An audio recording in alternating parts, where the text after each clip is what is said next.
नमस्कार दोस्तों, स्वागत है आप लोगों का एक और नए वीडियो में। आज हम लोग बिहार बोर्ड क्लास 12 चैप्टर 11 हंसते हुए मेरा अकेलापन के बारे में पढ़ने वाले हैं, जिसके लेखक मलियज जी है। BSc क्लास 12 हिंदी चैप्टर 11 शिक्षक हेतु मार्गदर्शिका एवं 25 महत्वपूर्ण वस्तुनिष्ठ प्रश्नोत्तरी, 25 ऑब्जेक्टिव क्वेश्चन है, उसके आंसर्स है, ऑप्शंस है। आप लोग देखिए, समझिए और एग्ज़ाम के लिए प्रैक्टिस कीजिए। चलिए बढ़ते हैं। चैप्टर्स मतलब कि लेखक परिचय एवं साहित्यिक सारांश के बारे में पढ़ने वाले हैं। तो मूल निवास, इनका मूल नाम क्या है? मलियज जी का मूल नाम पूछा जाए एग्ज़ाम में तो बताना है भरत जी श्रीवास्तव, जिनका जन्म 1935 में हुआ। कहाँ हुआ? महुई, आजमगढ़, उत्तर प्रदेश में। शैक्षणिक योग्यता क्या है इनका? MA किए हुए हैं अंग्रेजी से, इलाहाबाद विश्वविद्यालय से।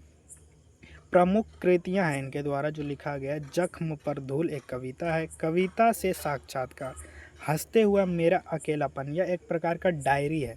पाठ का स्वरूप क्या है? यह पाठ लेखक की व्यक्तिगत डायरी के 11 अध्यायों का संकलन है। समझ गए आप लोग? मुख्य दर्शन, एकांत और अकेलेपन के द्वंद्व को रचनात्मकता में बदलना तथा समाज के साथ जीवंत संवाद स्थापित करना इस चैप्टर का मुख्य दर्शन है। चलिए बढ़ते हैं क्वेश्चन नंबर 1 की तरफ। क्वेश्चन नंबर 1 आपके सामने है। हंसते हुए मेरा अकेलापन के लेखक कौन है? बालकृष्ण भट्ट जी हैं, मलियज जी हैं, चंद्रधर शर्मा गुलेरी है या जयप्रकाश नारायण है? तो ऑप्शन नंबर बी हो जाएगा राइट आंसर। हंसते हुए मेरा अकेलापन के लेखक मलियज जी हैं। चलिए बढ़ते क्वेश्चन नंबर दूसरे की तरफ। क्वेश्चन नंबर दूसरा है, मलियज का मुख्य नाम क्या है? इसको इम्पोर्टेंट क्वेश्चन में रख लीजिए दोस्तों, एग्जाम में पूछे जाने के पूरे चांस है। निर्मल श्रीवास्तव, भरत जी श्रीवास्तव, राजीव श्रीवास्तव या मलय श्रीवास्तव? तो ऑप्शन नंबर बी हो जाएगा राइट आंसर, भरत जी श्रीवास्तव। किनका नाम है? मलियज का नाम है। चलिए बढ़ते क्वेश्चन नंबर 3 की तरफ। क्वेश्चन नंबर 3 है, मलियज का जन्म कब हुआ? 1935 ईस्वी में, 1942 ईस्वी में, 1930 में या 1925 ईस्वी में, 1950 ईस्वी में? तो ऑप्शन नंबर ए हो जाएगा राइट आंसर, मलियज जी का जन्म 1935 ईस्वी में हुआ था। चलिए बढ़ते क्वेश्चन नंबर 4 की तरफ। क्वेश्चन नंबर 4 है, मलियज का जन्म स्थान कहाँ है? बेगूसराय बिहार में, लमही वाराणसी में या महुई आजमगढ़ उत्तर प्रदेश में या इटारसी मध्य प्रदेश में? तो ऑप्शन नंबर सी हो जाएगा राइट आंसर, महुई आजमगढ़ उत्तर प्रदेश में जन्म हुआ किनका? मलियज जी का। चलिए बढ़ते क्वेश्चन नंबर 5 की तरफ। क्वेश्चन नंबर 5 है, हंसते हुए मेरा अकेलापन साहित्य की किस विद्या की रचना है? यह एक प्रकार की कहानी है, उपन्यास है, डायरी है या यात्रा वृंतांत है? तो ऑप्शन नंबर सी हो जाएगा राइट आंसर, हंसते हुए मेरा अकेलापन एक प्रकार की डायरी है। चलिए बढ़ते हैं क्वेश्चन नंबर 6 की तरफ। क्वेश्चन नंबर 6 है, मलियज की मृत्यु किस तारीख को हुई थी? 26 अप्रैल 1982 ईस्वी को, 10 मार्च 1985 ईस्वी को, 15 अगस्त 1980 ईस्वी को या 20 मई 1990 ईस्वी को? तो आप लोग बताइए कब उनका मृत्यु हुआ? तो ऑप्शन नंबर ए हो जाएगा राइट आंसर, 26 अप्रैल 1982 ईस्वी को मलियज जी की मृत्यु हुई। चलिए बढ़ते क्वेश्चन नंबर 7 की तरफ। क्वेश्चन नंबर 7 है, मलियज किस गंभीर शारीरिक रोग से ग्रसित थे?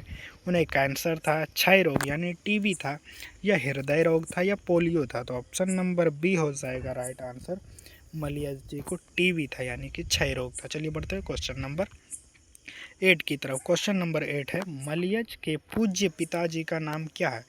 त्रिलोकीनाथ श्रीवास्तव, दीनानाथ श्रीवास्तव, रामेश्वर नाथ श्रीवास्तव या सत्यदेव श्रीवास्तव? तो ऑप्शन नंबर ए हो जाएगा राइट आंसर, त्रिलोकीनाथ श्रीवास्तव नाम था मलियज जी के पूज्य पिताजी का नाम। चलिए बढ़ते क्वेश्चन नंबर 9 की तरफ। क्वेश्चन नंबर 9 है, मलियज ने MA की परीक्षा किस विश्वविद्यालय से उत्तीर्ण की थी? काशी हिंदी विश्वविद्यालय, पटना विश्वविद्यालय, इलाहाबाद विश्वविद्यालय या दिल्ली विश्वविद्यालय से? तो ऑप्शन नंबर सी हो जाएगा राइट आंसर, इलाहाबाद विश्वविद्यालय से मलियज जी ने MA किया था। किस विषय से किया था?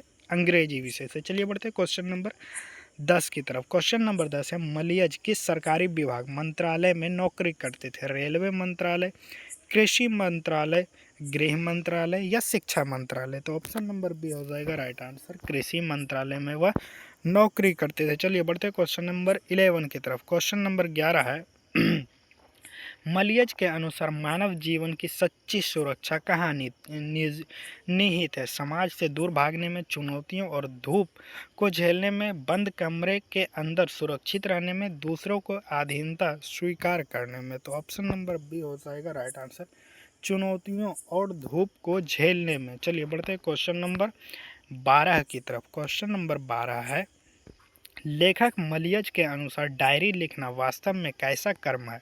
बहुत ही आसान और समय काटने वाला कार्य, एक अत्यंत कठिन और जटिल आत्मिक कार्य, या निरर्थक और बेकार की साहित्यिक विद्या, या केवल दूसरों को दिखाने के लिए किया गया कार्य। तो ऑप्शन नंबर बी हो जाएगा राइट आंसर, एक अत्यंत कठिन और जटिल आत्मिक कार्य है क्या? डायरी लिखना। चलिए बढ़ते क्वेश्चन नंबर 13 की तरफ। क्वेश्चन नंबर 13 है, प्रसिद्ध आलोचनात्मक निबंध संग्रह कविता के साक्षात्कार किसकी रचना है? मलियज जी के है, नामवर सिंह का है, रामचंद्र शुक्ल का है, या हजारी प्रसाद द्विवेदी का है? तो ऑप्शन नंबर ए हो जाएगा राइट आंसर, मलियज जी का है। चलिए बढ़ते क्वेश्चन नंबर 14 की तरफ। क्वेश्चन नंबर 14 है, मलियज द्वारा लिखे डायरी कुल कितने वर्षों के जीवन का लेखा जोखा है? मतलब जो डायरी इन्होंने लिखा है वो कितने वर्षों का, मतलब कि कितने से कितने वर्षों तक का लेखा जोखा है? 15 वर्ष का है, 25 वर्ष का है, 32 वर्ष का है, 40 वर्ष का है? तो ऑप्शन नंबर सी हो जाएगा राइट आंसर, यानी 32 वर्ष तक उनके ज़िंदगी में क्या हुआ, वो उस डायरी में लिखते थे 32 वर्षों तक। चलिए बढ़ते हैं क्वेश्चन नंबर 15 की तरफ। क्वेश्चन नंबर 15 है, लेखक के अनुसार संसार की अन्य कड़ियाँ से जुड़ना कैसा कर्म माना गया? विध्वंसकारी कर्म, रचनात्मक कर्म, निष्क्रिय काम, या संकीर्ण कार्य कर्म? तो ऑप्शन नंबर बी हो जाएगा राइट आंसर, रचनात्मक कर्म माना गया। चलिए बढ़ते क्वेश्चन नंबर 16 की तरफ। क्वेश्चन नंबर 16 है, रानी खेत में लेखक मलियज को मिली सेब बेचने वाली लड़की की आयु कितनी थी? लगभग 5 से 6 वर्ष, 7 से 8 वर्ष, या 11 से 12 वर्ष, या 15 वर्ष? तो ऑप्शन नंबर बी हो जाएगा राइट आंसर, 7 से 8 वर्ष। चलिए बढ़ते क्वेश्चन नंबर 17 की तरफ। क्वेश्चन नंबर 17 है, लेखक के मानसिक और दार्शनिक उतार चढ़ाव को दर्शाने वाली किस तिथि की डायरी अत्यंत प्रभावी है? 10 मई 1978 की डायरी, 30 अगस्त 1976 की डायरी, 5 जनवरी 1980 की डायरी, या 12 जून 1974 की डायरी? तो ऑप्शन नंबर बी हो जाएगा राइट आंसर, 30 अगस्त 1976 की डायरी। चलिए बढ़ते हैं क्वेश्चन नंबर 18 की तरफ। क्वेश्चन नंबर 18 है, मलियज का सुप्रसिद्ध काव्य संग्रह जख्म पर धूल किस वर्ष प्रकाशित हुआ था? सॉरी दोस्तों, ये क्वेश्चन गलत लग रहा है, इसको इग्नोर कीजिए। बढ़ते हैं क्वेश्चन नंबर 19 की तरफ। क्वेश्चन नंबर 19 है कि मलियज हिंदी काव्य परंपरा के अंतर्गत मुख्य रूप से किस आंदोलन से जुड़े कवि माने जाते हैं? छायावाद काल, नई कविता आंदोलन, प्रगतिवाद काल, रीतिवाद परंपरा? तो ऑप्शन नंबर बी हो जाएगा राइट आंसर, नई कविता आंदोलन। चलिए बढ़ते हैं क्वेश्चन नंबर 20 की तरफ। क्वेश्चन नंबर 20 है, क्वेश्चन नंबर 20 है, मलियज के अनुसार रचे हुए अर्थात और भोगे हुए अर्थात के बीच कैसा संबंध पाया जाता है? समांतर और सीधे सरल संबंध, द्वंद्वात्मक और विरोधाभासी संबंध, इनके मध्य का कोई व्यवहारिक संबंध नहीं है, पूर्णतः काल्पनिक संबंध? तो ऑप्शन नंबर बी हो जाएगा राइट आंसर, मलियज के अनुसार रचे हुए अर्थात और भोगे हुए अर्थात के बीच द्वंद्वात्मक और विरोधाभास संबंध है।